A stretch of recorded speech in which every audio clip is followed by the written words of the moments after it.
Good evening everybody. आप सबों को जय मसीह की शालोम। मैं विश्वास करता हूं कि आप सब लोग अच्छे हैं, बेहतर हैं। आज शाम को आप इस बाइबल स्टडी के लिए ज्वाइन किए होंगे और हम सब मिलकर आज बाइबल स्टडी में सम्मिलित हो सकेंगे। दीपिका, जोसेफ, आशीष, विक्टर, आप सबों को धन्यवाद आज शाम को हमारे साथ जुड़ जाने के लिए। और भी बहुत ढेर सारे लोग हमारे साथ जुड़ेंगे। हम सब परमेश्वर पिता का धन्यवाद मानना चाहते हैं। मैंने आपको सूचित किया था। गोलू दान, आपको भी धन्यवाद। राजेश श्रीवास्तव, एमी, आप दोनों को धन्यवाद। ब्यूला सोनी, आपको धन्यवाद। आप सब लोग जुड़ते चले जा रहे हैं। परमेश्वर पिता का मैं धन्यवाद देना मांगता हूँ। एस्तर, आपको भी। ये विशेष महत्वपूर्ण समय है हम सबों के लिए कि हम सब लोग एक साथ मिलकर बाइबल स्टडी कर सकते हैं। थियोडोरा, बहुत धन्यवाद। साधना सिन्हा, आप सबों को भी धन्यवाद। आप शाम को आज हमारे साथ जुड़ सके हैं। मैंने आपको सूचित किया था कि ये जो बाइबल स्टडी होगी वो जेरूशलेम ऑन प्रोफेटिक प्रोस्पेक्टिव के ऊपर होगी। यरूशलेम को भविष्यवाणियों के संदर्भ में रखते हुए ये बाइबल स्टडी हम करने का प्रयास किए हुए हैं।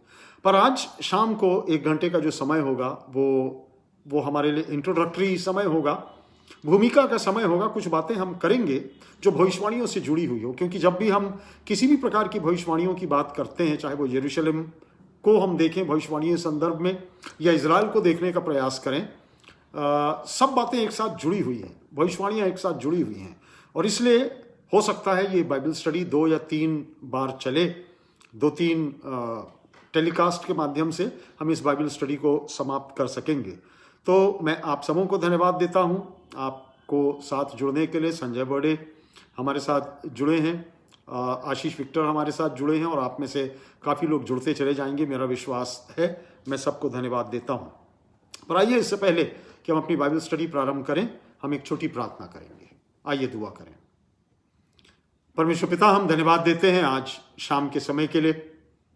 धन्यवाद देते हैं इस बाइबल स्टडी के लिए जिसके माध्यम से प्रभु हम अंत के दिनों की भविष्यवाणियां, अंत के दिनों की निशानी, संकेत, इन सब बातों को समझने का प्रयास करते हैं। बहुत क्लिष्ट विषय है, बहुत कठिन विषय है, पर प्रभु तूने हम सबों को वचन दिया है और प्रभु जी तूने हमको टूल्स दिया है जिसके माध्यम से हम तेरे वचनों को सीख सकते हैं, समझ सकते हैं। बहुत परिपूर्णता के साथ हमारे लिए बहुत असंभव सी बात हो जाएगी कि हम इन भविष्यवाणियों को सीख सकें, परंतु प्रभु हम संकेतों को अवश्य सीख सकते हैं, समझ सकते हैं और अपने जीवन के लिए, अपने विश्वासी जीवन के लिए उसको इस्तेमाल में ला सकते हैं। जो भ्रामक शिक्षाएं इसके विषय में हैं, प्रभु हम सब बातों को तेरे हाथ में सौंपते हैं और दुआ चाहते हैं होने देना कि तेरे वचन के आईने में हम सब भ्रामक शिक्षाओं को, जो भविष्यवाणियों के संदर्भ में भी हमारे बीच में बोली जाती हैं, उसको हम सही संदर्भ में, सही प्रोस्पेक्टिव में सीखने का प्रयास कर सकें। आज शाम की इस छोटी बाइबल स्टडी को हम तेरे हाथ में सौंपते हुए धन्यवाद के साथ हम अपने उद्धारकर्ता प्रभु यीशु मसीह के धन्य और मीठे नाम से मांगते हैं। सुन और कबूल कर लेना, आमीन। भाई सुनील कुमार दास, रंजना मैथ्यूस और प्रेम कश्यप, आप सबों का धन्यवाद हो कि आज शाम को आप आज की इस बाइबल स्टडी में सम्मिलित हैं। मैंने जैसा आपको बताया कि यरूशलेम के विषय में हम विचार करेंगे। आज भूमिका का भाग है, कुछ भूमिकाएं बांधी जाएंगी और मैं अपनी स्टडीज़ को, मैं अपने सामने में घड़ी रखा हुआ हूं और मैं अपनी स्टडीज़ को 7 बजे एग्जैक्टली समाप्त कर दूंगा। चाहे हम जहां तक भी पहुंचे, परंतु वो भविष्य में जारी रहेंगी। अगले हफ्ते भी हम मिलेंगे तो हम इस विषय को आगे बढ़ाते चले जाएंगे। तो आइए हम अपने बाइबल स्टडी का प्रारंभ करते हैं। The study on and times, अंत के दिनों की बाइबल स्टडीज। जैसा कहा जाता है, हम और आप हमेशा सीखते रहे हैं कि बाइबल की शिक्षाओं का और बाइबल की सारी लेखनी का जो 25% भाग है वो भविष्यवाणियों से भरपूर है, वो भविष्यवाणियों से भरपूर है। और शायद परमेश्वर ने हमको इतनी भविष्यवाणियां नहीं दी होती यदि हमारे लिए यह महत्वपूर्ण नहीं होता कि हम जान सकें कि भविष्य में क्या होने वाला है। प्रभु यीशु मसीह का पैदा होना, इस पृथ्वी पर उसका आना, उसकी सेवकाई, उसकी मृत्यु, उसका पुनरागमन, ये सब कुछ बातें भविष्यवाणियों में हैं, ऑलरेडी हैं। सभी भविष्यवाणियां उसके आगमन की, उसके छोटे बच्चे के रूप से, चरणी में उसका जन्म, उसकी जीवन, उसकी मृत्यु, उसका पुनरुत्थान, स्वर्गारोहण, सारी बातें पूर्ण हो चुकी हैं, सारी बातें संपन्न की जा चुकी हैं।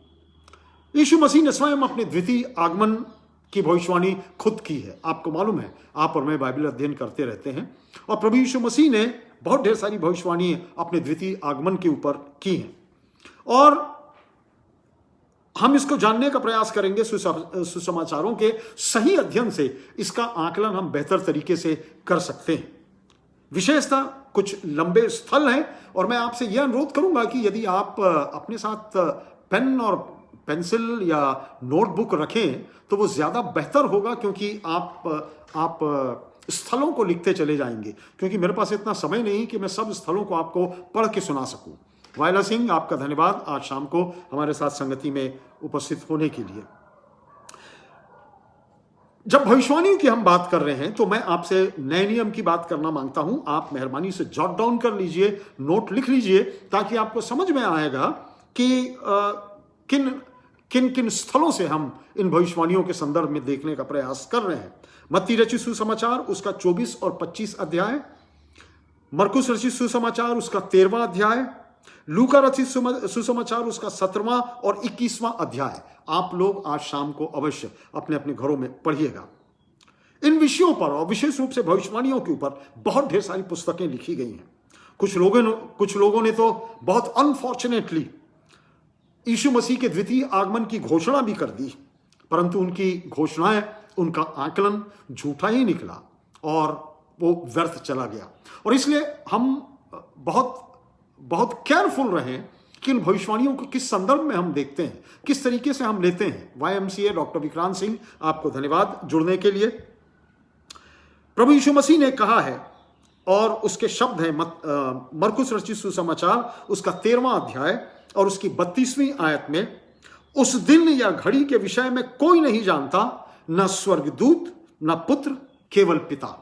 ध्यान दीजिए, प्रभु यीशु मसीह अपनी वाणी में, अपने वचन में ये कह रहे हैं, उस दिन या घड़ी के विषय में कोई नहीं जानता, न स्वर्गदूत और न पुत्र, केवल पिता। जो आशय है वो ये है कि प्रभु यीशु मसीह को खुद भी नहीं मालूम कि उसका आगमन कब होने वाला है। उसका पिता जानता है, बाप जानता है कि वो कब आएगा। मेरा आशय आज शाम को इस विषय को प्रारंभ करने का केवल यह है कि आइए हम सब मिलकर देखें कि बाइबल में कहां कहां क्या क्या बातें अंत के दिनों की पाई जा रही हैं, उनका हम आकलन कर सकें, उसका हम ओवरव्यू कर सकें, हम देख सकें कि ये बातें कहां कहां और किस किस प्रकार से पाई जा रही हैं और वहां पर लिखा हुआ क्या क्या है। क्योंकि ये बातें बहुत वास्ट फैली हुई हैं पुराने नियम में और नए नियम में भी। पर आइए कुछ संकेतों को अपन देखने का प्रयास करें, क्योंकि अंत में भविष्यवाणियों का जो संकेत है वो हम राशुल जोगी और आपके परिवार के लिए धन्यवाद, आप जुड़े हैं। हम संकेतों के माध्यम से समझ सकते हैं और सीख सकते हैं कि grace, thank you very much for joining us, क्योंकि हम इस बात को समझ सकते हैं बहुत बेहतर तरीके से कि उन संकेतों को देख के कि अंत के दिनों की जो निशानी है वो किस प्रकार है। Paul Chela Kumar, thank you very much for being with us, though you don't understand Hindi but I understand that this is a message on the prophetic relevancy of Israel and Jerusalem. So I'll let you know afterwards what I have spoken, but since you have joined with us, thank you very much. तो ये संकेत जो हैं हमारे लिए, हम उन संकेतों को देखने का प्रयास करेंगे। यीशु मसीह ने इस विषय पर, अंत के दिनों के विषय पे अनेक संकेत दिए हैं, अनेक प्रकार के संकेत दिए हैं, और इन संकेतों को कैटेगरीज के हिसाब से वर्गों में वर्गीकृत किया जाकर देखा जा सकता है। हम उसको कैसे वर्गीकृत कर सकते हैं और कैसे इन संकेतों को, इन तमाम वर्गीकरण के माध्यम से हम समझ सकते हैं कि प्रभु यीशु मसीह क्या कहना चाहते हैं और ये इन भविष्यवाणियों का आशय क्या है, इन लिखी हुई बातों का आशय क्या है। सिल्की, धन्यवाद तुम्हारा जयपुर से जुड़ने के लिए। तो सबसे पहला जो बिंदु है, हम देख रहे हैं कि sign of the end time, और ये संकेत क्या क्या है। जो प्रथम संकेत है, जो वर्गीकरण में हम देखने का प्रयास कर रहे हैं, भिन्न भिन्न कैटेगरीज में देखने का प्रयास कर रहे हैं, प्रभु यीशु मसीह ने कहा है, वो है इज़राइल देश। जैसा मैंने आपको कहा कि हम इज़राइल के ऊपर बात करेंगे, हम जेरूशलेम के ऊपर बात करेंगे, और आज का जो पूरा पाठ होगा वो एक इंट्रोडक्टरी पाठ होगा। Prashant, thank you very much for joining with us. तो इज़राइल, आइए हम इज़राइल को देखने का प्रयास करें। मैं आपके लिए बाइबल का वर्सेस आपको देते जाऊंगा, आप उसको देखते जाइए, पढ़ते जाइए, नोट करते जाइए, ताकि बाद में आप उसको पुनः पढ़कर और उसको आज के संदेश के साथ आप जोड़ सकें। इज़राइल, मरकुस रचित सुसमाचार, उसका 13वां अध्याय 28 से 31 लिख लीजिएगा आप। Anil Kumar Ram, thank you very much. Aman Kumar Ram, thank you very much. और Swarnalata Joseph, thank you very much. दूसरा, लूका रचित सुसमाचार, उसका 21वां अध्याय 34 और 35 आयत, और मत्ती रचित सुसमाचार, उसका 24वां अध्याय 32 से लेकर 35 आयत तक। हम इज़राइल के संबंध में देख रहे हैं कि प्रभु यीशु मसीह ने क्या कहा है अंत के दिनों के विषय में, कि मैं और आप समझ सकें कि अंत के दिनों की निशानियां हैं और उसका संकेत क्या होने वाला है इज़राइल को देखते हुए।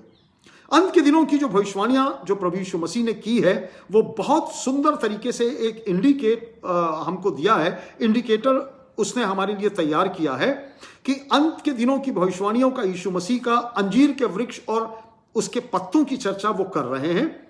जब अंजीर के वृक्ष की पत्तियां झड़ने लगे तो तुम समझ जाते हो कि ग्रीष्मकाल नजदीक है। इस्राएलियों से वो कह रहा है, यहूदियों से वो कह रहा है,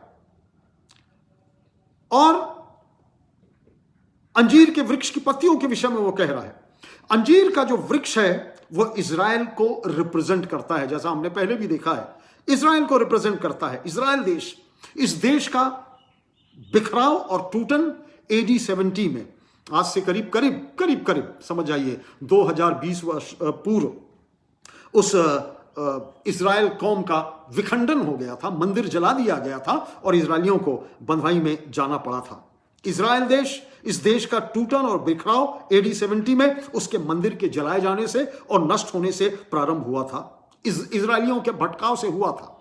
करीब जब 1948 में आकर इज़राइल फिर एक राष्ट्र के रूप में बना, एक राष्ट्र के रूप में संगठित हुआ, उसके पहले तक 2000 वर्ष तक इजरायली लोग और यहूदी लोग इधर उधर घूमते रहे। उनके पास कोई देश नहीं था, उनके पास कोई जमीन नहीं थी, उनके पास कोई राष्ट्र नहीं था, भिन्न भिन्न देशों में वो रहा करते थे।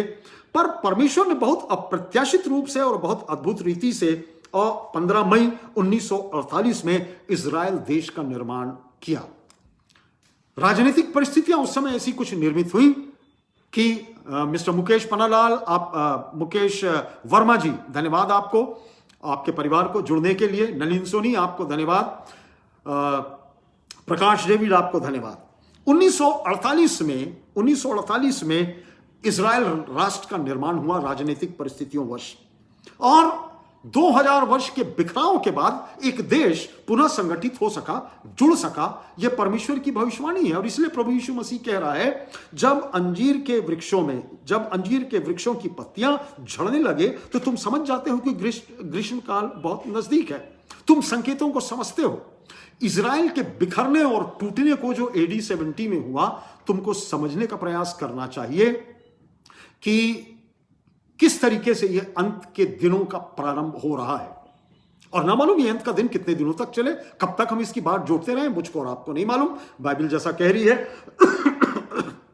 और प्रभु यीशु मसीह भी जैसा कह रहे हैं, उनको खुद नहीं मालूम कि उनका आगमन कब है। उनका आगमन कब है, केवल बाप जानता है। और इसलिए बाइबल में कहा गया है, यदि आप यशाया उसका 66वां अध्याय उसकी 8वीं आयत में देखें तो वहां पर भविष्यवाणी की गई है बहुत अप्रत्याशित रूप से।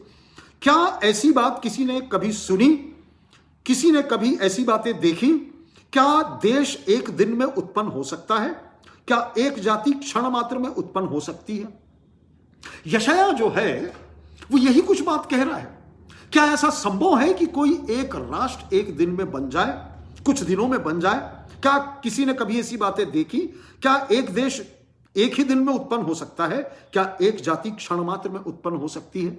और 1948 में जब इजराइल एक राष्ट्र के रूप में उसका उदय हुआ तो बाइबल की भविष्यवाणी तो परिपूर्ण हो सकी, वो पूरी हो सकी कि इजराइल देश बन गया है। और बाइबल की भविष्यवाणियां जो हैं वो एक के बाद पूरी होती चली जा रही हैं।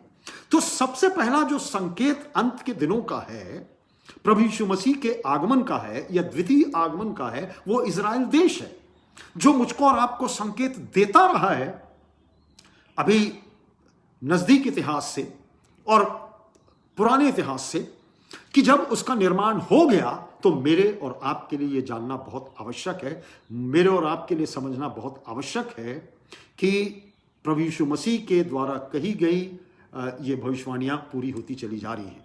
नीतीश स्कॉट और आपका परिवार मिस्टर मिसेस स्कॉट पूना से जुड़े हुए हैं, आपका धन्यवाद। तो इजराइल देश को देखकर मुझको और आपको समझ में आ रहा है, मुझको और आपको समझ में आ रहा है कि ये अंत के दिनों की निशानी है और बाइबल की भविष्यवाणियां पूरी होती जा रही हैं। जबकि यीशु मसीह ने इजराइल के लिए कहा कि उस अंजीर के वृक्ष को देखो, उसकी पत्तियों को झड़ते देखो, तुम समझ जाना कि अंत के दिन है।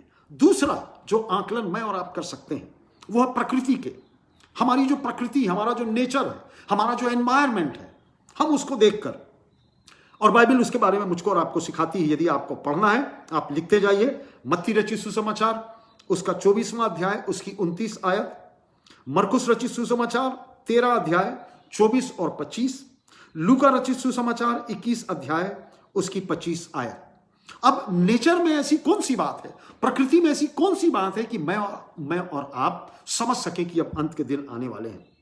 वचन के ये स्थल हमेशा महाविनाश, ग्रेट ट्रिब्यूलेशन के समय की घटनाओं के संकेत देते हैं। इन बातों से आने वाली जो घटनाएं हमारे मसीह जीवन में घटित होने वाली है उसका संकेत देते हैं। और यहां पर यह बताया गया है सारांश में, मैं पढ़ूंगा नहीं, कहा गया है कि सूर्य और चंद्रमा और तारे गणों में उनकी शक्तियां हिलाई जाएंगी, उसमें अंतर दिखना प्रारंभ होगा और वो बातें हमारे समय में पूरी होती जा रही हैं।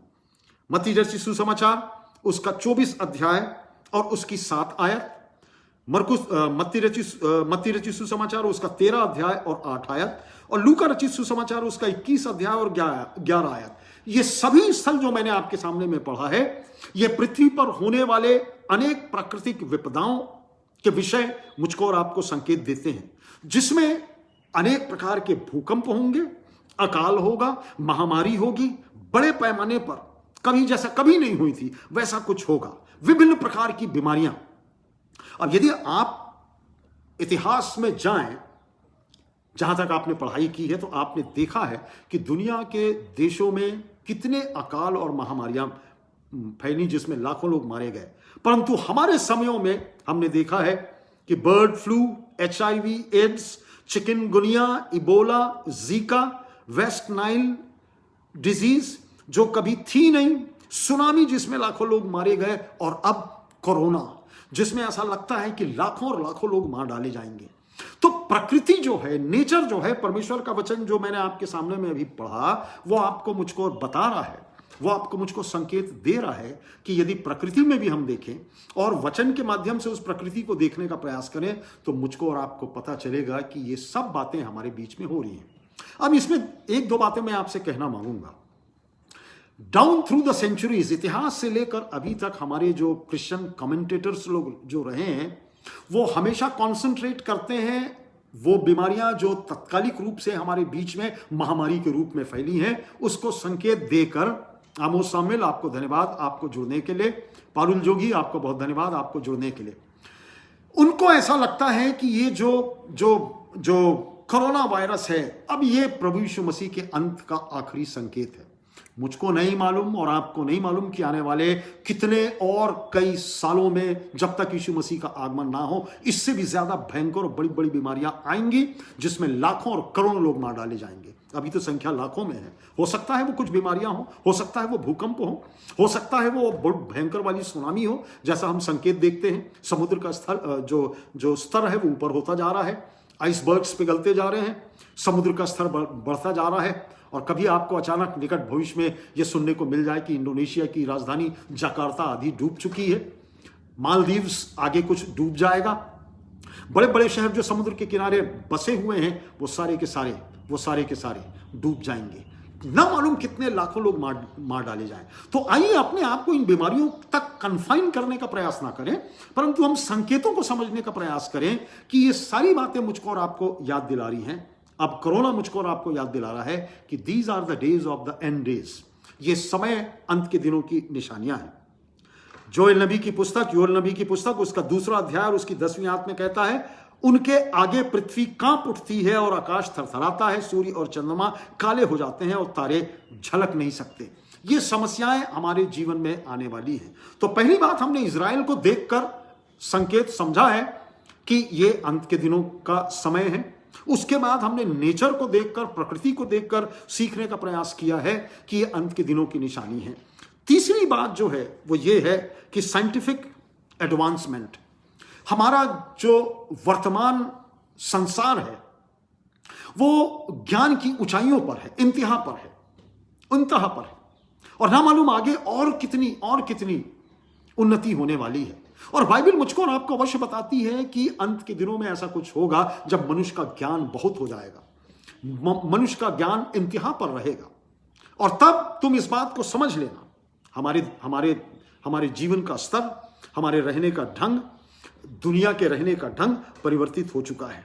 ज्ञान की वृद्धि अपने इंतहा पर है, और जो विज्ञान है वो अपने एक्सप्लोजन पर है, एक प्रकार से विस्फोट पर है कि आप जहां देखिए वहां उन्नति है, जहां देखिए वहां नई कृतियां हो रही है, नई बातें आ रही हैं, और जो बातें हैं वो जल्दी पुरानी होती जा रही हैं। जो हमारे शास्त्र हैं, नए नए शस्त्र बनते जा रहे हैं, वैज्ञानिक खोजें की जाती रही हैं। ना मालूम मनुष्य कितना ज्ञानवान हो गया है कि वो अपनी ऊंचाइयों पर पहुंच गया है। बाइबल बताती है ये अंत के दिनों का संकेत है, इसको समझो। इसके लिए कोई समय सीमा नहीं है। मैंने ये नहीं कहा है कि अब हमारे विज्ञान की जो सीमा है बस अब यहां पर आकर खत्म होने वाली है। मुझको और आपको नहीं मालूम। अविनाश कुमार लाल, धन्यवाद। नैनिका सामिल, आपको धन्यवाद आपके जुड़ने के लिए। असित सामिल कैलकाटा से, आपको धन्यवाद जो आप जुड़े हुए हैं। परमेश्वर पिता का हम धन्यवाद देते हैं कि इन संकेतों के माध्यम से हम समझ रहे हैं कि प्रभु मुझसे और आपसे बातचीत कर रहा है, इजराइल के द्वारा, नेचर के द्वारा, साइंटिफिक एडवांसमेंट के द्वारा, कि मैं और आप समझ सकें कि ये अंत के दिनों का समय है। और अंत आ गया क्या, मैं ऐसा आपसे नहीं कह रहा हूं, बाइबल आपसे नहीं कह रही है, और बाइबल आपसे कह भी नहीं सकती। और भविष्यवाणी में जो बातें लिखी हुई वो आपसे ये भी नहीं कह सकती कि ये समय है, क्योंकि प्रभु का वचन मुझसे और आपसे कह रहा है कि प्रभु का आगमन, यीशु मसीह का आगमन, उसकी सूचना उसको भी नहीं है, पिता को है और नहीं मालूम। और बाइबल हमको उपमा देती है कि वो चोर के समान आ जाएगा। Mugdha Benjamin, thank you very much for joining with अस। चौथी बात जो है वो है सोशल चेंजेस, सामाजिक परिवर्तन। और आप और मैं उस युग में जी रहे हैं जहां मैं और आप समझ रहे हैं कि हमारे जीवन में कितना जबरदस्त परिवर्तन आ रहा है। वो समय था जब हम अपोजिट सेक्स से बात नहीं कर सकते थे, लड़के लड़की आपस में मिलकर बैठ नहीं सकते थे। चर्च में एक प्यूज जेंट्स का होता था, एक प्यूज लेडीज का होता था, जहां एक दूसरे के साथ लोग बैठ नहीं सकते थे। जमाना जो है वो परिवर्तित हो गया है, सोशल चेंजेस हमारे जीवन में आ गए हैं। रोमियो उसका 1 अध्याय उसकी 18 और 20 आयत में वही कुछ बातें लिखी हुई हैं जो संसार के प्रारंभ से होती रही हैं। अनेक प्रकार के सामाजिक मूल्यों में परिवर्तन संकेत दिखाई दे रहे हैं। झूठ, इमोरलिटी, होमोसेक्सुअलिटी, डिसीट, धोखाबाजी, सब प्रकार की बातें जो प्रारंभ में थी वो अभी भी हैं, उसमें कोई परिवर्तन नहीं आया है। दूसरा पतरस 3 अध्याय 1 से 7, यहूदा 1 16 से 17, अभिलाषाओं के अनुसार चलने वाले लोग, घमंडी, सामने बढ़ाई करने वाले, असंतुष्ट, कुड़कुड़ाने वाले आदि, ये सब बातें तो हैं, शुरू से हमारे साथ जुड़ी हुई हैं, ये कोई नई बातें नहीं है। परंतु ये सब बातें, पीजे नथानियल साहब धन्यवाद आपके आने के लिए, ये सब बातें जो हैं वो हमारे लिए संकेत दे रही हैं कि सोशल टेक्सचर जो हमारे आसपास का है वो परिवर्तित हो गया है। अब इन दिनों में, 1-2 दिनों के अंतराल में मैंने कुछ चीजें आपके लिए निकाली हैं और मैं आपको विशेष कहना मांगता हूं। जब कोरोना वायरस फैला हुआ है पूरे संसार में, संसार का जो सोशल टेक्सचर है वो बदल गया है। और कुछ बिंदु मैं आपको दे रहा हूं, अगर आप उसको लिख सकें या फिर आप इसको बाद में सुन लीजिएगा YouTube में, तो आपको ये एक के बाद सब मिलते जाएंगे कि कैसे संसार का सोशल टेक्सचर पूरी रीति से चेंज हो गया है। और आपको मालूम, यदि आप पेपर पढ़ते हैं, आप न्यूज़ पढ़ते हैं, इंटरनेशनल न्यूज़ पढ़ते हैं, तो आपको इन सब चीज़ों को, संकेतों को समझना पड़ेगा। मैंने आपको अपने फेसबुक में कुछ भेजा है और उससे मैंने लिया है, ध्यान दीजिए कितना परिवर्तन हुआ है। हमारे 2 महीने के अंतराल में इस कोरोना वायरस के फैलने के बाद पहली बात, चीन ने बगैर एक गोली चलाए और मिसाइल दागे मानो तृतीय विश्व युद्ध जीत लिया है। आपको समझ में आ रहा है मैं क्या बोल रहा हूं आपसे? चीन ने बगैर एक गोली चलाए तृतीय विश्व युद्ध जीत लिया है। यदि अमेरिका की और वेस्टर्न कंट्रीज की, पश्चिमी देशों की बातों पर अगर आप ध्यान दें तो आपको समझ में आएगा कि ये कोरोना वायरस जो है, जैसा वो प्रोपोगेट करते हैं पश्चिमी देश और अमेरिका के लोग, कि ये लैब में बनाया हुआ एक वायरस है जो धोखे से बाहर आ गया और उसने दुनिया को बर्बाद कर दिया। परंतु सबसे ज्यादा जो फायदा हुआ है इकोनॉमिकली, व्यापारिक तौर पर, पैसों के तौर पर, वो चीन का हुआ है। उससे भी वो पैसा कमा रहा है। चीन ने बगैर एक गोली दागे मिसाइल दागे तृतीय विश्व युद्ध जीत लिया है। यूरोप साफ है, अमेरिका साफ है, चीन टॉप में है। दूसरी बात, यूरोपीय देश उतने उन्नत और पढ़े लिखे नहीं हैं जितने प्रचारित किए जाते थे। समझ में आ रहा है आपको? कब हम अभी तक ये सोचा करते थे कि ये देश उन्नत देश है, पढ़े लिखे लोग हैं, ये लोग ज्यादा बेहतर हैं भारतवर्ष और तृतीय विश्व के देशों से। पर आज कोरोना ने हमको ये सोचने पे मजबूर कर दिया है कि यूरोपीय देश उतने उन्नत और पढ़े लिखे नहीं है जितने प्रचारित किए जाते थे, जिस तरीके से उन्हें हैंडल किया है कोरोना के केस को। तीसरी बात, पैसे वाले लोग और धनी लोगों के पास इस बीमारी को झेल पाने की क्षमता गरीबों से कम है। इम्यूनिटी जो पावर है उनके पास है नहीं जितना मैं और आप तृतीय विश्व के देशों में, अफ्रीका और एशिया और साउथ ईस्ट एशिया के जो देश है, हम लोग जितना झेल सकते हैं समस्या, वो लोग नहीं झेल सकते। सोशल टेक्सचर चेंज होते जा रहा है। चौथी बात, किसी धार्मिक पंडित और मुल्ला और प्रीस्ट ने या ज्योतिषविद ने किसी मरीज की जान नहीं बचा पाए। क्लेम तो बहुत करते थे हम कि हम करेंगे, हम बचाएंगे, हम जीवित। कहां गए वो बड़े बड़े प्रचारक लोग? सुरेंद्र कुमार दास जी, धन्यवाद आपको जुड़ने के लिए। कहां है वो? हमने कुछ नहीं किया, हम कुछ कर भी नहीं पाए। सोशल टेक्सचर चेंज हो रहा है। पांचवी बात और बहुत महत्वपूर्ण बात, स्वास्थ्य कर्मी, डॉक्टर्स और नर्सेज, हमारी मंडली के और पूरे देश के और पूरे वर्ल्ड के पैरामेडिकल वर्कर्स किसी बड़े फिल्म स्टार से या हीरो से ज्यादा मूल्य के हैं और रहेंगे। हीरो लोगों का जो वैल्यू है वो घट गया है। जो ऊंचाइयों पर थे वो नीचे चले गए हैं। उनको अब कोई पूछने वाला नहीं, परंतु आज जो पूछ है वो डॉक्टर्स और नर्सेस की है, क्योंकि वो अब हमारे हीरो हैं और आने वाले कई वर्षों में वो रहने वाले होंगे। छठवीं बात, तेल का और उस ईंधन का जो मुझको और आपको उन पश्चिमी एशिया के देशों से मिलता था, बाजार में उसका अब कोई खरीदार नहीं है। यदि पब्लिक आपका तेल नहीं खरीदेगी तो आपका पैसा कहां से आएगा और आप कैसे धनवान होंगे? आप अगर इकोनॉमिक स्थिति देखें मध्य पूर्व की, सऊदी अरेबिया की, तो आपको समझ में आएगा कि उनकी इकोनॉमी धड़ाम से गिर गई है। क्योंकि तेल का जो मूल्य है, यदि आप 1.5 हफ्ता पहले वर्ल्ड मार्केट को देखते और वहाँ की गतिविधियों को देखते तो आपको समझ में आता, अमेरिका में जो तेल का जो मूल्य था वो जीरो से भी नीचे चले गया था। चीजें परिवर्तित हो रही हैं। यदि गरीब लोग आपका पेट्रोल नहीं खरीदेंगे तो आपके पास पैसा कहां से आएगा? और वही कुछ हो रहा है। सामाजिक टेक्सचर परिवर्तित होते जा रहा है। और शायद बड़ी हंसी मजाक की बात है, जू में बैठे हुए जानवर लोग ये सोचते होंगे कि अब मनुष्य जो है हमारे जैसे क्वारंटीन में है, हमारे जैसे अब जू में मनुष्य बैठा हुआ है। पिछले 2 महीनों से मैं और आप अपने घर के अंदर है, पिंजड़े में बंद है, निकल नहीं सकते। What a change we have seen in our life. 8वीं बात, अधिकांश लोग घर पर रहकर ही काम कर सकते हैं। ये एक नया कल्चर जन्म ले लिया है कि आपको घर से बाहर जाके काम करने की आवश्यकता नहीं है। वर्क एट होम, आप घर से बैठ के काम कर सकते हो, घर में रहते रहते आप काम कर सकते हो। 9वीं बात, सभी लोग, विशेष रूप से पश्चिमी देशों के लिए ज्यादा जमने वाली बात है कि सभी लोग बगैर बैठे डिब्बा बंद खाने के ऊपर आश्रित नहीं रह सकते, यूं ही जी सकते हैं। अगर खाना नहीं है, हम तो एशिया के लोग जी लेंगे, आप क्या करेंगे? डब्बा बंद खाना काम नहीं आने वाला है। 10वीं बात और बहुत इंपॉर्टेंट बात जो परिवर्तन आया है हमारे सामाजिक सोशल टेक्सचर में, कि जीवन में हाइजीन का ध्यान रखना बहुत महत्वपूर्ण हो गया है और हाइजीन छोड़ नहीं सकते। अब आप थूकने, अगर कहीं आप थूकेंगे आपको चार्ज दिया जाएगा। भारतवर्ष चेंज हो रहा है, भारतवर्ष की जो सामाजिक टेक्सचर है वो बदल रहा है।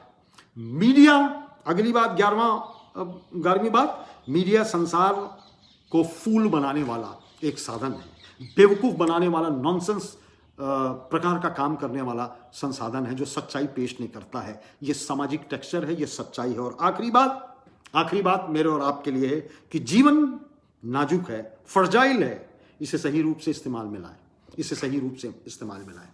ये जो बिंदु मैंने निकाला है, नीलिमा इशाक आपका धन्यवाद, सुभाष जेम्स आपका धन्यवाद, आपको जुड़ने के लिए। आप समझ रहे हैं कि ये कितना सामाजिक परिवर्तन आया है और बाइबल इससे मुझको और आपको बता रही है। यदि आपको पढ़ना है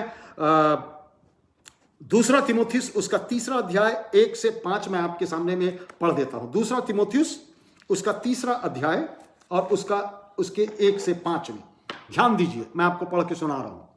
यह स्मरण रख कि अंतिम दिनों में कठिन समय आएंगे, क्योंकि मनुष्य स्वार्थी, लोभी, डींग मार, अभिनंदक, निंदक, माता पिता की आज्ञा टालने वाले, कृतज्ञ, अपवित्र, दया रहित, क्षमा रहित, दोष लगाने वाले, असंयमी, कठोर, भले के बैरी, विश्वासघाती, ढीठ, घमंडी और परमेश्वर के नहीं मगर सुख विलास के ही चाहने वाले होंगे। वे भक्ति का भेष तो धरेंगे पर उनकी शक्ति को ना मानेंगे। ऐसों से परे रहना। और ये समय आप हमारे बीच में आ गया है, सामाजिक परिवर्तन हो रहा है और इसलिए मुझको और आपको संभल के रहना बहुत आवश्यक है। अगली बात जिसके माध्यम से हम अंत के दिनों को समझने का प्रयास करेंगे वो है धर्म, रिलीजन। मत्ती रचित सुसमाचार उसका 24वां अध्याय और उसकी 24 आयत में प्रभु यीशु मसीह कहते हैं, अंत के दिनों के पहले सभी धर्मों के लोगों में सुसमाचार प्रचार किया जाएगा और फिर अंत आ जाएगा। हमारा जो विश्वास है वो ये विश्वास है कि सब लोगों को यीशु मसीह के बारे में बताया जाए। क्या लिखा है? फिर मैंने 24 और मत्ती 24 और 14 में ये लिखा हुआ है यीशु मसीह का।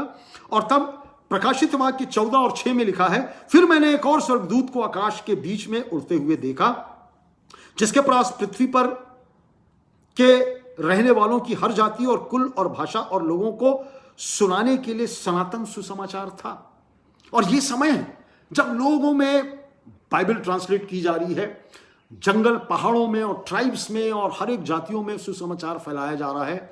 ये संकेत है। Sheila Leslie, thank you very much for being with us. ये संकेत है मेरे और आपके लिए कि ये अंत के दिन है और तब हमारे जो धार्मिक आस्थाएं हैं उसके लिए भी प्रभु यीशु मसीह ने कुछ कहा है। जरा ध्यान से सुन लीजिए। मरकुस 13 और 22 यहां लिखा है, झूठे मसीह और झूठे भविष्यवक्ता उठ खड़े होंगे और बड़े चिन्ह और अद्भुत काम दिखाएंगे कि यदि हो सके तो चुने हुओं को भी भरवा दें। और यही तो कुछ हो रहा है हमारे बीच में, यही कुछ हो रहा है। हम हाथ की सफाई करते हैं और परमेश्वर का नाम लेते हैं कि परमेश्वर ने किया है और हमारे बैंक बैलेंस भरे जाते हैं। झूठे भविष्यवक्ता और झूठे मसीह खड़े होंगे और बड़े चिन्ह और अद्भुत काम दिखाएंगे और यदि हो सके तो चुने हुओं को भी। थियोलॉजियंस, सेमिनरी में पढ़ने वाले अच्छे पादरी और पास्टर इस फेरे में हैं और भ्रामक शिक्षाओं के चक्कर में और झूठे मसीहियों के चक्कर में उन्होंने अपना विश्वास और उनके साथ रहने वाले लोगों का विश्वास खो दिया है। 1 तीमुथियुस उसका 4 अध्याय 1 से 3, लोग भरमाने वाली आत्मा और दुष्ट आत्माओं की शिक्षा पर मन लगाकर भटक जाएंगे। लोग भरमाने वाली आत्मा और दुष्ट आत्माओं की शिक्षा पर मन लगाकर भटक जाएंगे। साधारण और सिंपल परमेश्वर के वचन को सीखने के बदले मैं और आप, हम तो देखा करते हैं, यदि हमको खांसी है, थोड़ी सी सर्दी है, थोड़ा सा बुखार है, तो मानो वो एक प्रकार की दुष्टात्मा हमको जकड़ी हुई है। और जो प्रयास किया जाता है हमारे जीवन के लिए, वो यही प्रयास किया जाता है कि आपके अंदर से दुष्टात्मा निकाली जाए। थोड़ी सी तबीयत खराब हुई, थोड़ा सा कुछ हुआ और हमारे लिए ये संकेत दे दिया जाता है कि दुष्टात्मा पकड़ी है आपको, खांसी की आत्मा आपके अंदर है।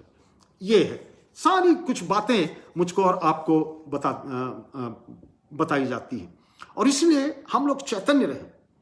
2 तीमुथियुस 3, 11 और 12, ईमानदार विश्वासी सताए जाएंगे। जो ईमानदार हैं, जो सिंपल और साधारण, हमारा डिसाइपल्स विश्वास बहुत सिंपल और साधारण विश्वास है। हमको उससे भटकने की आवश्यकता नहीं, हमको उससे साइड ट्रैक होने की आवश्यकता नहीं, हमको उससे अलग जाने की आवश्यकता नहीं, हमारी हायरार्की बनाने की कोई आवश्यकता नहीं है। हमारा जो सिर है वो यीशु मसीह है, हमारा जो गढ़ है वो प्रभु यीशु मसीह है। कोई लीडर मेरे और प्रभु के बीच में बाधा नहीं डाल सकता, वो मेरा और आपका अगुवा नहीं हो सकता। परंतु हमने अपनी थियोलॉजी को बदल दिया है, अपने विश्वास को बदल दिया है। फिर दूसरा तीमुथियुस 4:3-4, अपने हिसाब से संदेश दिया जाएगा, बाइबल से नहीं। जो चीजें आपको अच्छी लगती हैं वो संदेश आजकल दिया जा रहा है, वही संदेश हमको दिया। Shifa Mathews, thank you very much, वो संदेश हमको दिया जा रहा है। तो रिलीजन या धर्म या विश्वास जो मेरा और आपका है, दो बातें उसमें हमने देखी संकेत के तौर पे, कि अंत के दिनों में सारे लोगों को प्रभु यीशु मसीह का सुसमाचार सुनाया जाएगा। सब जाति, सब कौम प्रभु यीशु मसीह को जानेगी, and that is the indication of end time. वो हमारे लिए अंत के दिनों की निशानी होगी। ये बात नहीं होगी कि कब आ रहा है प्रभु यीशु मसीह, पर वो हमारे लिए केवल साइन होगा। और दूसरा, अनेक झूठे मसीही भविष्यवक्ता उत्पन्न होंगे, लोगों को बेवकूफ बनाएंगे। यीशु मसीह के नाम से, धर्म और रिलीजन के नाम से बेवकूफ बनाया जाएगा, और अच्छे अच्छे पढ़े लिखे लोग और अगुवे उसके चक्कर में, फेरे में आकर अपने विश्वास को खो जाएंगे। ये बातें हो रही हैं और ये मेरे और आपके लिए संकेत है। फिर पॉलिटिक्स, संसार का जो पॉलिटिक्स है, संसार की जो राजनीति है, वो परिवर्तित होगी। इसीलिए मैं आपसे हमेशा ये कहता हूं कि पेपर पढ़ा करिए, न्यूज पढ़ा करिए, आपको समीकरण समझ में आएंगे कि जो दुनिया कितने त्वरित परिवर्तित हो रही है, कितने फास्ट परिवर्तित हो रही है, कितनी दुनिया की सोशल टेक्सचर बदल रहा है, दुनिया के धर्मों का सारा कुछ परिवर्तन हो रहा है, मसीही जगत परिवर्तित हो रहा है, पॉलिटिक्स बदल रही है। और पॉलिटिक्स क्या संकेत मुझको और आपको दे रहा है? मत्ती 24:6-8, लड़ाई और लड़ाइयों की चर्चा, दुनिया की राजनीति बदल जाएगी, राज्य राज्य पर चढ़ाई करेगा।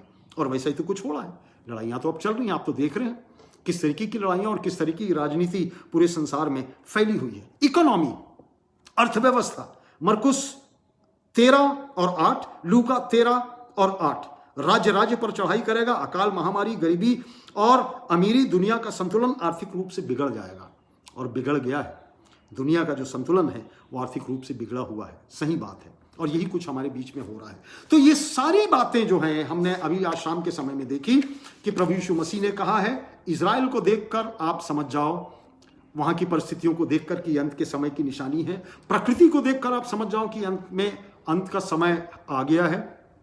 साइंटिफिक एडवांसमेंट को देखकर आप समझ जाइए कि ये अंत के दिनों की निशानी है, जो चीजें बहुत परिवर्तन हो रही हैं। सोशल टेक्सचर के बारे में मैंने आपको बहुत डिटेल बताया कि कितना फास्ट परिवर्तन हो रहा है, और उसके बाद सोशल चेंजेस हो रहा है। रिलीजन, धर्म और हमारे विश्वास में कितना अंतर आ रहा है, ये सब चीजें वहां पर परिवर्तित हो रही हैं। पॉलिटिक्स दुनिया की बदल रही है, राजनीति बदल रही है। इकोनॉमी, अभी तक अमेरिका की इकोनॉमी धड़ाम से गिर चुकी है। कितने लाख लोग वहां पर अब बेरोजगार हो गए हैं। आलोक सेड्रिक जी, आपका धन्यवाद दमों से जुड़ने के लिए। इकोनॉमी परिवर्तित हो गई है। जो देश गरीब देश थे वो अब उन्नत हो गए हैं, और जो उन्नत, आर्थिक रूप से उन्नत राष्ट्र से, उनकी इकोनॉमी धड़ाम से गिर गई है। ये सारे साइंस हैं, ये सारे संकेत हैं अंत के दिनों की निशानी की प्रभु यीशु मसीह कह रहे हैं। और ये मुझको और आपको समझना बहुत आवश्यक है, मुझको और आपको जानना बहुत आवश्यक है। अब आइए, इजराइल एज अ लैंड, एक देश के रूप में हम उसको जल्दी से देखने का प्रयास करें। हमारे पास करीब 20 मिनट का समय है। परमेश्वर ने इजराइल देश के विषय में जो भी कहा है, हमें उससे बहुत कुछ सीखना बाकी है। ये जो देश रहा है इजराइल देश, इसका जो इतिहास रहा है वो खूनी इतिहास रहा है, ब्लडीएस्ट इतिहास रहा है इसका। मनुष्य के इतिहास में यह क्षेत्र खून से रंगा हुआ क्षेत्र है और अभी भी है। इस क्षेत्र के ऊपर कई शक्तियों ने, राजाओं ने राज्य किया है, परंतु अंत की लड़ाई और भयंकर लड़ाई, बैटल ऑफ आर्मागेडोन, इसी भूमि पर होने वाला है। अंत की जो अंतिम लड़ाई होने वाली है वो इसी भूमि पर होने वाली है, इजराइल में होने वाली है। इजराइल देश समय और काल के हिसाब से संसार में होती घटनाओं का केंद्र बिंदु होगा। जैसा आज भी आपको मालूम है कि संसार की पॉलिटिकल घटनाओं का जो केंद्र बिंदु है वो इजराइल है। पश्चिम एशिया में जो इजराइल की शांति वार्ता चलती है वो कई वर्षों से, हम बचपन से सुनते आ रहे हैं, वो शांति वार्ता अभी भी चल रही है और शांति आ नहीं सकी है। ये संसार में परिवर्तित और राजनीतिक परिवर्तित होती घटनाओं का एक केंद्र रहा है और आगे भी रहेगा। ये फोकस बिंदु रहा है। विशेष रूप से वो 35 एकड़ की जमीन का टुकड़ा जिसमें कभी सुलेमान का मंदिर बना हुआ था, भव्य मंदिर बना हुआ था, किसी दूसरे धर्मावलंबियों का एक धार्मिक स्थल वहां पर है, और वही दुनिया के अंत का प्रमुख कारण बनने वाला है। वही दुनिया के अंत का बहुत प्रमुख कारण बनने वाला है। इसलिए इजराइल देश को हमें परमेश्वरी दृष्टिकोण से समझने की आवश्यकता है, जिसको उसने इब्राहिम, इसहाक और याकूब को दिया था। मैं और आप शुरू से पढ़ते रहे हैं कि परमेश्वर ने उनको दिया था। ये जातियां और राजाओं ने जिन्होंने इजराइल पर शासन किया है इतिहास में, उनमें से प्रमुख रहे हैं ग्रीक्स लोग, रोमन्स लोग, बीजेंटाइन लोग, अरब्स लोग, क्रूसेडर्स लोग, मामलुक लोग, ऑटोमन और ब्रिटिश एम्पायर। इजराइल राष्ट्र बनने के पूर्व ये सारे जो महाशक्तियां थी वो इजराइल के ऊपर शासन किया करती थी। भजन संहिता 122 और 6 और 7 में लिखा है, यरूशलेम की शांति का वरदान मांगो, तेरे प्रेमी कुशल से रहे, तेरी शहरपनाह के भीतर शांति और तेरे महलों में कुशल होवे। कितना सुंदर गीत लिखा है भजन के लिखने वाले ने कि काश यरूशलेम में शांति हो। Romi, thank you very much for joining with us from USA. बहुत बहुत शांति की बात की गई है, भजन संहिता में शांति की बात की गई है इस जगह के लिए, पर शांति है नहीं, इजराइल में शांति है नहीं। और क्या संकेत मुझको और आपको नहीं मिल रहे हैं कि ये अंत के दिनों का समय है इजराइल देश को और उसकी परिस्थितियों को, राजनीतिक परिस्थितियों को देखकर। यशायाह 43 और उसका 15वां पद यहां लिखा हुआ है, मैं यहोवा तुम्हारा पवित्र, इजराइल का सृजनहार, तुम्हारा राजा हूं। He is the creator of Israel. परमेश्वर ने इजराइल को बनाया है और परमेश्वर ही इजराइल की रखवाली और मदद करेगा, परमेश्वर ही उसको आगे रास्ता दिखाएगा। लय व्यवस्था 25 और 23, भूमि सदा के लिए बेची ना जाए क्योंकि भूमि मेरी है। परमेश्वर कह रहा है, this land does not belongs to you. ये जमीन तुम्हारी नहीं है, ये जमीन मेरी है, मैंने तुमको दिया है। दूसरा इतिहास 7वां अध्याय 20 आयत, मैं उनको अपने देश में से जो मैंने उनको दिया है, जड़ से उनको मैं जड़ से उखाड़ूंगा। जो लोग उसमें आकर बस गए हैं वो मेरा देश है, मैंने अपने लोगों को दिया है, और कोई अगर उसमें आके बसता है, परमेश्वर कह रहा है, मैं उसको जड़ से उखाड़ूंगा। आमोस उसका 9वां अध्याय 15वीं आयत, मैं उन्हें उन्हीं की भूमि में बोऊंगा और वे अपनी भूमि में से जो मैंने उन्हें दी है फिर कभी उखाड़े ना जा सकेंगे। ये परमेश्वर कह रहा है, परमेश्वर कह रहा है, इजराइल देश के लिए कह रहा है। और मेरी और आपकी बाइबल स्टडी होना बहुत आवश्यक है इन सब बातों के ऊपर, कि मैं और आप सीख सके, समझ सके कि परमेश्वर कह क्या रहा है। जब उसने देश बनाया है, जब उसने देश का निर्माण किया है इजराइल देश का, तो वो उसकी रक्षा करेगा और जो कर रहा है। और बाइबल में ये भविष्यवाणियां पूर्ण होती जा रही हैं।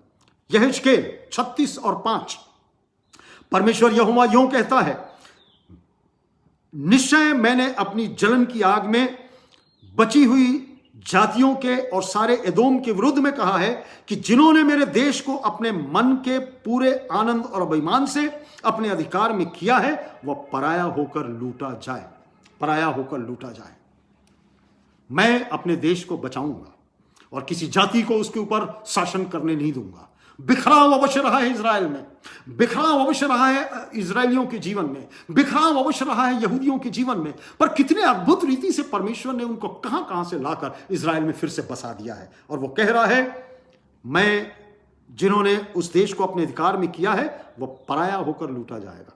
एक समय आएगा, एक समय आएगा, बाइबल के इतिहास में फिर से वो समय आएगा कि इजराइल फिर से उजाड़ा जाएगा। योएल उसका 3रा अध्याय 2री आयत, उस समय मैं सब जातियों को इकट्ठा करके यहोशापात की तराई में ले आऊंगा और वहां उनके साथ अपनी प्रजा अर्थात अपने निज भाग इजराइल के विषय में, जिसे उन्होंने जाति जाति में तितर बितर करके मेरे देश को बांट लिया है, मैं उनसे मुकदमा लड़ूंगा।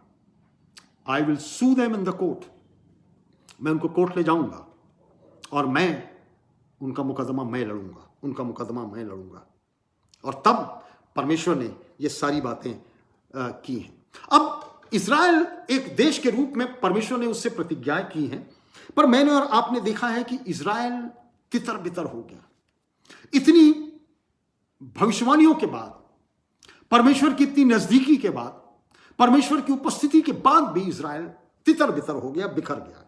इजरायलियों का तितर बितर होना, परमेश्वर ने कुछ मूलभूत बातें इजराइल से कही थी जिसका पालन उनको करना था, आवश्यक था। आज्ञाकारिता का परिणाम आशीष और अनाज्ञाकारिता का परिणाम कर्स, दोष और सजा थी। और यही दो बातों में इजराइल का भविष्य टिका हुआ है, इन्हीं दो बातों में। लय व्यवस्था 26 अध्याय 31 से 41, उसके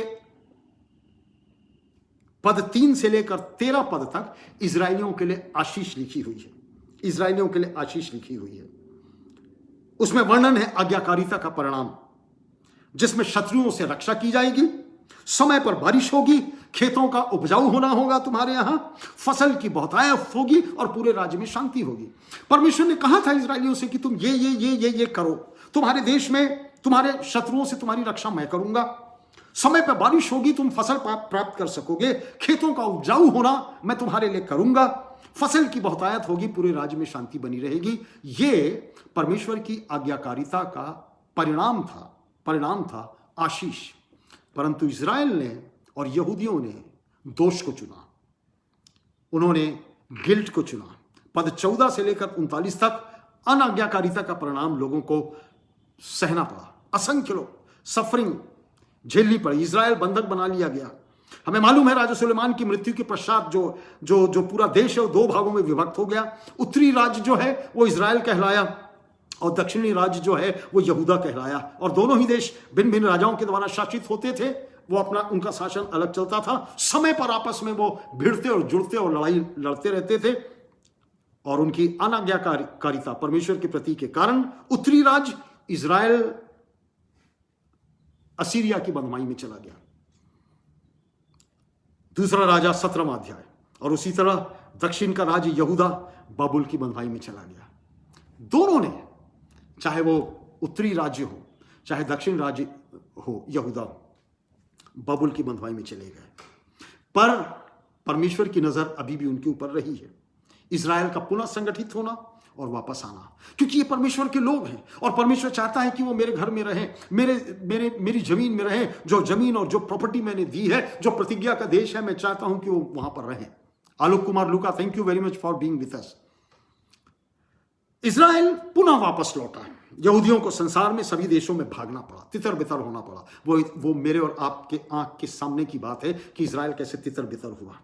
कुछ 100 साल पहले में उन्हें बहुत जबरदस्त दुख झेलना पड़ा, भिन्न भिन्न देशों में भिन्न भिन्न जगहों में उनको रहना पड़ा, तकलीफें झेलनी पड़ी। देश उनका नहीं था, जमीन उनकी नहीं थी, भाषा उनकी नहीं थी, खान पान उनका नहीं था, संस्कृति उनकी नहीं थी। उनको अलग रहना पड़ा, अपने देश से अलग रहना। हजारों वर्ष, करीब 2-2.5 हजार वर्ष पूर्व उनको 2.5 हजार वर्ष तक उनको अलग रहना पड़ा यूरोप में।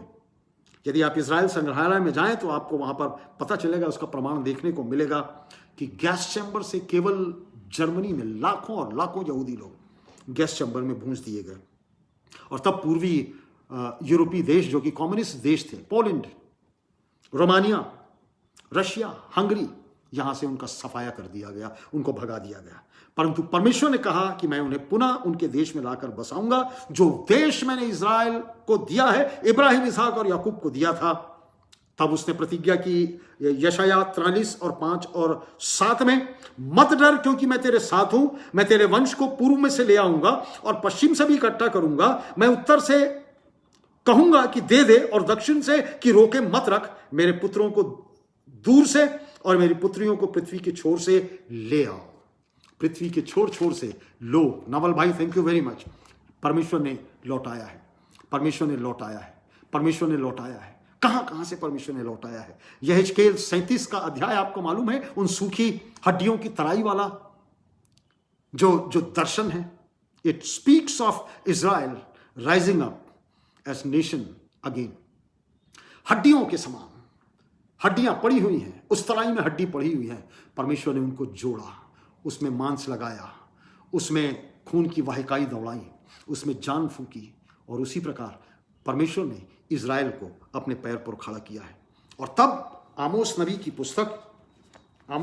पुस्तक और उसका 9वां अध्याय 13 से 15 में आपके सामने मैं पढ़ना चाहता हूं। आमोस 9 13 से 15 में बहुत खूबसूरत बात लिखी हुई है। यहां पे ध्यान से सुनिए, मैं आपके लिए पढ़ देता हूं। यहोवा की यह वाणी है, देखो ऐसे दिन आते हैं कि हल जोतने वाला लवने वाले को और दाख रौंदने वाला बीज बोने वाले को जा लेगा, और पहाड़ों से नया दाख मधु टपकने लगेगा, और सब पहाड़ियों से वह बह निकलेगा। मैं अपनी प्रजा इज़राइल के बंदियों को लौटा ले आऊंगा, और वे उजड़े हुए नगरों को सुधार कर उनमें बसेंगे। वे दाख की बारियां लगाकर दाख मधु पिएंगे और बगीचे लगाकर उनके फल खाएंगे। मैं उन्हें उन्हीं की भूमि में बोऊंगा, और वे अपनी भूमि में से जो मैंने उन्हें दी है फिर कभी उखाड़े नहीं जाएंगे। तुम्हारे परमेश्वर यहोवा का यही वचन। कितनी जबरदस्त भविष्यवाणियां हैं जो पूरी होती रही। कितनी जबरदस्त भविष्यवाणियां हैं। परमेश्वर ने कहा है कि मैं तुमको लाऊंगा, अपने देश में बसाऊंगा, और तुम मेरे होगे, और तुम्हारी खेती बाड़ी को मैं बढ़ाऊंगा, खेती बाड़ी को मैं बढ़ाऊंगा। परमेश्वर ने उनको बोया है, फिर वो उखाड़े नहीं जा सकेंगे। भविष्यवाणियां इसीलिए पूरी हुई हैं, और इसलिए परमेश्वर की जो वचन की जो भविष्यवाणियां हैं वो पूरी होती रही हैं।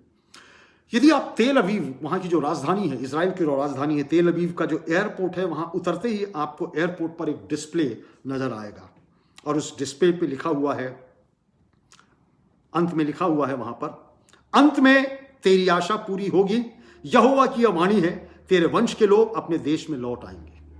ये बड़े बड़े अक्षरों में एयरपोर्ट पे लिखा हुआ है, अंत में तेरी आशा पूरी होगी, यहोवा की यह वाणी है, तेरे वंश के लोग अपने देश में लौट आएंगे। और लौट आए। आपने इतिहास पढ़ा होगा, उन एक हफ्तों का युद्ध आपको मालूम है, जबकि अरब के 5 मुल्क एक साथ इजराइल पर आक्रमण किए थे 69 में। Egypt, Syria, Jordan, Lebanon, Iraq, Saudi Arabia, ये 5-6 देशों ने एक साथ आक्रमण किया था, और सारी देशों की सेनाएं ध्वस्त हो गई थी इजराइल के माध्यम से। अब इजराइल एक देश है, अरब पड़ोसी, उनके दुश्मन उनके आसपास हैं, लड़ाइयाँ हो चुकी हैं। अब वो उसके अस्तित्व को स्वीकार नहीं करते, पर परमेश्वर ने उनके अस्तित्व को बना के रखा हुआ है। ये सभी घटनाएं परमेश्वर की वचन की भविष्यवाणियों के माध्यम से सटीकता का प्रतीक है, जो मेरे और आपके सामने में आ रही हैं। संकेत मुझको और आपको समझना आवश्यक है। संकेत मेरे और आपके लिए समझना बहुत आवश्यक है। इजराइल परमेश्वर के लोगों की कौम है। परमेश्वर ने चूंकि इजराइल को वापस लाया है, तो वो उनकी रक्षा भी करेगा। जिस प्रकार, जैसा यशाया 31:4-5 में लिखा है, जिस प्रकार सिंह या जवान सिंह जब अपने आहेर पर गुर्राता हो और चरवाहे इकट्ठे होकर उसके विरुद्ध बड़ी भीड़ लगाएं, तो भी वो उनके बोल से ना घबराएगा और ना उनके कोलाहल के कारण दबेगा, उसी प्रकार सेनाओं का यहोवा सिय्योन पर्वत और यरूशलेम की पहाड़ी पर युद्ध करने को उतरेगा। पंख फैलाई हुई चिड़ियों के समान यहोवा, सेनाओं का यहोवा यरूशलेम की रक्षा करेगा। वो उसकी रक्षा करके बचाएगा और उनका बिन छुए ही उद्धार करेगा। किया तो है, परमेश्वर ने किया है। 6-8 शक्तिशाली देशों के घिरे होने के बावजूद परमेश्वर ने उनकी रक्षा की है, और अभी तक उनका कुछ हो नहीं पाया है। इजराइल का बचाव केवल परमेश्वर करेगा। Defence will be provided by the Lord only. परमेश्वर उनका बचाव करेगा। यहेजकेल 38 और 39 अध्याय जरूर पढ़िएगा। इजराइल के विरुद्ध एक और जबरदस्त युद्ध की भविष्यवाणी इन अध्यायों में की गई है, जिसमें उसके विरुद्ध गोग और मागोग, किसी जमाने में उसको मॉस्को कहा जाता था, हमें नहीं मालूम कि वो देश कौन है, परंतु हम ऐसा अंदाज लगाते हैं, हम संकेत लगाते हैं कि आसपास के देश हैं वो उतर आएंगे उससे लड़ाई करने के लिए। तो गर्मा, Turkey, Persia, Iran, Ethiopia, Libya, ये आपस के जो देश हैं उसके विरुद्ध में इजराइल के देश हैं। पर परमेश्वर का वचन यहेजकेल 38:21 से 23 में कह रहा है, अपने लोगों को बचाने के लिए मेरे पास उपाय है, मैं उन उपायों को करूंगा ताकि लोग जाने कि मैं सच्चा परमेश्वर हूं। मैं इजराइल का बनाने वाला हूं और बचाने वाला हूं, बनाने वाला भी हूं और बचाने वाला भी हूं। तो ये आज शाम का जो बैकग्राउंड है हमारे लिए, ये सारी बातें जो मैंने आपको बताई, वो एक पृष्ठभूमि स्टडीज है जो इजराइल को इंगित करती हैं, प्रकृति को इंगित करती हैं, राजनीति को इंगित करती हैं, धर्म को इंगित करती हैं, सोशल स्ट्रक्चर को इंगित करती हैं, और मुझको और आपको संकेत देती हैं कि देखो परमेश्वर ने काम किए हैं, परमेश्वर ने अपनी भविष्यवाणियों को पूरा किया है और करता चला जा रहा है। और अभी भी हमारा विश्वास अविश्वास है, हमारा अभी भी विश्वास अविश्वास में परिवर्तित होता चला जा रहा है। क्या पता होगा कि नहीं होगा। परमेश्वर कह रहा है वो अपने वचन में इन सब बातों को करेगा। आने वाले हफ्ते में हम अगले बुधवार को हम ये देखने का प्रयास करेंगे, जैसा मैंने आपसे कहा, इज़राइल को देखने का प्रयास माफ कीजिए, यरूशलेम को हम देखने का प्रयास करेंगे कि यरूशलेम के बारे में जो भविष्यवाणियां की गई हैं वो कहाँ तक अभी सच उतरी हैं और आगे क्या होने वाला है, और कैसे मैं और आप संकेतों को समझ सकें कि प्रभु जी ये अंत के दिन है। हमें नहीं मालूम ये अंत के दिन अभी हैं या आने वाले और कई हजार वर्ष लग जाए प्रभु के आने में, वी डोंट नो, हमको नहीं मालूम। पर जो क्रक्स ऑफ द मैटर है वो ये है कि आइए मैं और आप तैयार रहें। हमारे लिए ये बहुत बड़ी बात नहीं है कि इन संकेतों में हम जाकर और उसमें अपना जीवन गंवा दें। हमारे लिए सबसे बड़ी बात यह है कि तैयार रहें। ना मालूम आज रात को प्रभु यीशु मसीह आ जाए, ना मालूम कल सुबह प्रभु यीशु मसीह आ जाए, ना मालूम इस वक्त इस संदेश के बाद प्रभु यीशु मसीह का आगमन हो जाए। एक काम करता होगा, एक खेत में होगा, एक उठा लिया जाएगा, एक छोड़ दिया जाएगा। कोई चक्की पीसती होंगी, एक उठा ली जाएगी, एक छोड़ दी जाएगी। मुझको और आपको नहीं मालूम। The crux of the matter is, जो विशिष्ट बात है वो ये है, आर यू रेडी? क्या इन संकेतों को, इन परिवर्तन को देखकर और इन सामाजिक परिवर्तन की परिस्थितियों को देखकर क्या मैं और आप समझ रहे हैं कि प्रभु यीशु मसीह के आगमन के अंतिम दिन है? धोखे में बिल्कुल मत आइएगा कि ये कोरोना बीमारी जो है, ये यीशु मसीह ने हमसे कहा था। मैं किसी को सुन रहा था, किसी ने ये प्रचार किसी ने किया कि ये कोरोना बीमारी के बारे में यीशु मसीह ने बताया है। यीशु मसीह ने कई बीमारियों के बारे में बताया। हो सकता है इस बीमारी से कुछ लाख लोग मर गए हैं। आने वाले समय में मुझको और आपको नहीं मालूम कि कितने करोड़ों लोग मरने वाले हैं, किन किन बातों से। एक ही झटके में, एक ही स्पर ऑफ द मोमेंट कितने लोग मर जाएंगे, वी डोंट नो। और आइए टेक इट फॉर ग्रांटेड ना लें कि दिस इज द लास्ट बीमारी, ये आखिरी बीमारी है। इसके बाद भी कई बीमारी हो सकती है, इसके बाद भी कई बीमारी हो सकती है। Amy, thank you very much for joining with us. हमें नहीं मालूम कि कितने लोग क्या क्या हो सकता है, कौन सी बीमारी हो सकती है, और यही कुछ बीमारी है क्या, यही आखिरी बीमारी है क्या, और भी कई बीमारियां हो सकती हैं। आइए प्रभु यीशु मसीह के माध्यम से बोली गई इन भविष्यवाणियों को जो अंत के दिनों की है, मैं और आप समझने का प्रयास करें। संकेत, the spirit of discernment is given to us. समझ की आत्मा मुझको और आपको दी गई है, और बाइबल को सही परिप्रेक्ष्य में समझने का प्रयास करें। इमोशनल कभी बाइबल को मत लीजिए, भावनात्मक रूप से बाइबल कभी मत लीजिए। बाइबल को समझने का प्रयास कीजिए, उसके एक्सेजेसिस में जाइए, क्या बोला जा रहा है, क्या उसका संदर्भ है, क्या उसका कॉन्टेक्स्ट है, किस श्रोता वर्ग को लेकर वो स्थल लिखा गया है, किससे बात कही गई है, कौन कह रहा है, बात कहने का जो आशय है वो क्या है और क्यों कहा जा रहा है, उस समय की पृष्ठभूमि क्या थी, उस समय के संदेश देने का अर्थ क्या था। ये सब बातों को समझने के पश्चात बाइबल की सच्चाई को मैं और आप समझ सकते हैं। आज शाम को हमारे लिए इतना काफ़ी है, चूँकि हमने भूमिका के रूप में इन सब चीज़ों को देखा है। आने वाले हफ्ते हम देखने का प्रयास करेंगे। Thank you Surabhi. हम देखने का प्रयास करेंगे कि परमेश्वर इस वचन से मुझसे और आपसे क्या बातचीत करना मांग रहा है, और यरूशलेम के माध्यम से परमेश्वर क्या बातचीत करना मांग रहा है। आप सबों को धन्यवाद। गीता साधु, थैंक यू वेरी मच आपके आने के लिए। आपको बहुत बहुत धन्यवाद आप सबके आने के लिए। मैं प्रयास करता हूं कि आपको मैं कुछ बोल सकूं, मैं आपसे प्रयास करता हूं कि मैं आपसे बातचीत कर सकूं। कोई चीज़ यदि आपको समझ में ना आती हो तो जरूर लिख के पूछिए। ये अच्छी बात है कि हम लोग पूछ सकें कि कहाँ हम गलत हैं और कहाँ ठीक है, और कहाँ पादी साहब आप गलत बोल दिए, आप ठीक हो जाए। आई एम ओके, मेरे लिए कोई समस्या की बात नहीं है। परंतु आइए हम अपना यह तारतम्य बनाए रखें, परमेश्वर के वचन का अध्ययन करते रहें, और परमेश्वर के वचन में जाकर सही परिप्रेक्ष्य में परमेश्वर की इन भविष्यवाणियों को समझने का प्रयास करें। Thank you very much. आप सबों को धन्यवाद। आप सब मेरे साथ जुड़े रहे, 1 घंटे का आपने समय दिया। परमेश्वर आपको और आपके परिवार को आशीषित करे। एक छोटी दुआ करेंगे और उसके बाद हम आज की इस बाइबल स्टडी को समाप्त करेंगे। Let us pray. प्रभु, हम धन्यवाद देते हैं आज शाम के समय के लिए, धन्यवाद देते हैं हमसे बातचीत करने के लिए। प्रभु, उन संकेतों को समझाने के लिए जो तूने अपने वचन में अंत के दिनों के लिए हमसे कहा है। कितनी चीजें परिवर्तित हो रही हैं प्रभु जी, बदलती चली जा रही हैं, पर हम चाहते हैं प्रभु जी कि हम उन चीजों को समझ सकें, हम उन चीजों को समझ सकें और अपने आप को तेरे नजदीक में ला सकें, अपने विश्वास को पुख्ता कर सकें, और प्रभु भविष्यवाणियों के संदर्भ में हमारा विश्वास मजबूत और स्थिर पाया जा सके।